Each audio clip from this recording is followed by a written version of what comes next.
অনেকেই আছেন ঘুমের ঘোরে রুমের বাইরে চলে যান, নিজের মনে কথা বলেন, কাঁদেন, আবার ঘুমিয়ে পড়েন। কিন্তু ঘুম থেকে উঠে তার কিছুই মনে থাকে না, কি করেছেন বা কোথায় গেছেন।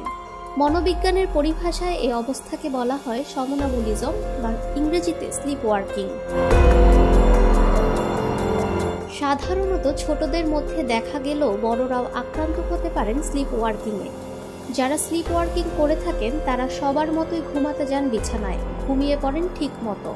কয়েক ঘন্টার মধ্যেই তারা কথা বলা শুরু করেন আপন মনে, হয়তো কাঁদেন বা চিৎকার করেন, উঠে পড়েন ঘুম থেকে, চোখ খুলে তাকান, কিন্তু চেহারা থাকে ভাবলেশহীন, অভিব্যক্তিহীন।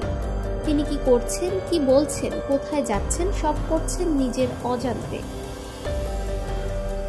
স্লিপ ওয়ার্কিং এর কারণ: খুব ক্লান্ত দেহে বিছানায় গেলে, সারাদিন অধিক খাটাখাটুনি হলে, উত্তেজনা, ভয়, মানসিক অস্থিরতা থাকলে, প্রতিদিনের ঘুম যদি হয় অনিয়মিত ও অপর্যাপ্ত, ঘুমের মধ্যে বিশেষ ধরনের শ্বাসবদ্ধতা থাকলে, কিছু ঔষধের কারণেও ঘটতে পারে এমন ব্যাপার। ফাহমিদা বিনতে আনোয়ার, নিরপেক্ষ।